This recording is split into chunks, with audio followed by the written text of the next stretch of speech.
GB News host Eamonn Holmes has issued a new health update for after visiting fellow broadcaster James Whale as he approaches the end of his life. GB News presenter Eamonn Holmes has warned viewers that broadcaster James Whale has days left to live in a new health update. The Express columnist was diagnosed with stage 4 kidney cancer back in 2019 and told his fans in May that he had stopped treatment because he was at the end of his cancer journey. During Monday's visit, August 4th, to the London studios, the 65-year-old broadcaster woke up the nation alongside his co-host Ellie Costello, where they discussed some of the biggest stories hitting the headlines.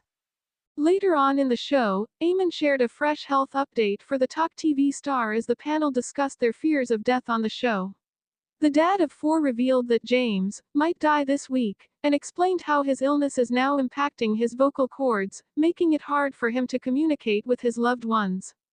He began, "A friend of ours, James Whale, who I have been to see, is nearing the end of his life maybe this week," as his guest Christopher Biggins revealed that the pair went to visit him over the weekend. The former Strictly star revealed, "We went on Saturday to see him, and he looks terrific, I have to say, and it was great to see him, but it's his voice that's the trouble." The irony of being a journalist and using his voice on the radio brilliantly over the years, but now his voice is going. The 76-year-old broadcaster went on to give viewers an insight into what his care facility is like after he made the move to a hospice this week.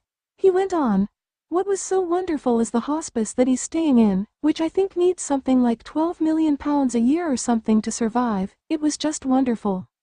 The nurses were phenomenal, so he's being looked after royally, and I think that keeps him going funnily enough. And he has a wonderful room with a view of trees and wonderful squirrels coming in to see him." The Talk TV star, who recently filmed his final interview, added, "The most tiring thing I've found, I still can't hear very well, which is more frustrating than anything else, but I've become very slow in my speech and forget. James now has a tumor pressing down on his temporal lobe, as well as cancer in his kidney, spine and lungs, which his wife thinks is affecting his memory, as well as causing swelling and leaking in his legs."